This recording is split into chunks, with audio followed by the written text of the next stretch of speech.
या वर्षीचा UPSC result पाहिलाय का तुम्ही? हो, युपीएससी रिझल्ट. या वर्षीच्या युपीएससी रिझल्ट मध्ये ऑल इंडिया रँक 1 आणि ऑल इंडिया रँक 2 या दोघींचा सुद्धा ऑप्शनल पॉलिटिकल सायन्स आहे.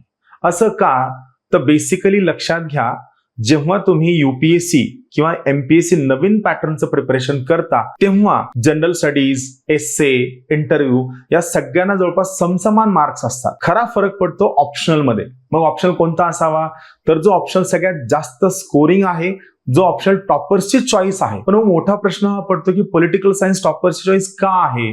असं नेमकं कारण काय आहे? तर सगळ्यात पहिली महत्वाची गोष्ट, स्टेबल मटेरियल अवेलेबल असणं, खूप चांगला कंटेंट अवेलेबल असणं, जनरल स्टडीज सोबत असणारा सगळ्यात जास्त ओव्हरलॅप. हो, लक्षात घ्या, पॉलिटिकल सायन्सचा जीएस सोबत जेवढा ओव्हरलॅप आहे एवढा ओव्हरलॅप कोणत्याही ऑप्शनचा आपल्या सगळ्या जनरल स्टडीज सोबत बिलकुल नाहीये. पुढची सगळ्यात महत्वाची गोष्ट, आन्सर रायटिंग अवेलेबल आहे का? व्हॅल्यू एडिशन अवेलेबल आहे का? करंट इव्हेंट सोबत खूप चांगल्या पद्धतीने लिंक करता येतं का?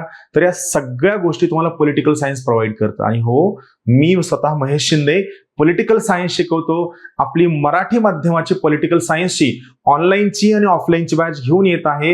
येणाऱ्या 7 जुलैला तुम्हा सर्वांचं ज्ञानदीप पॉलिटिकल सायन्स मध्ये मनापासून स्वागत आहे. धन्यवाद.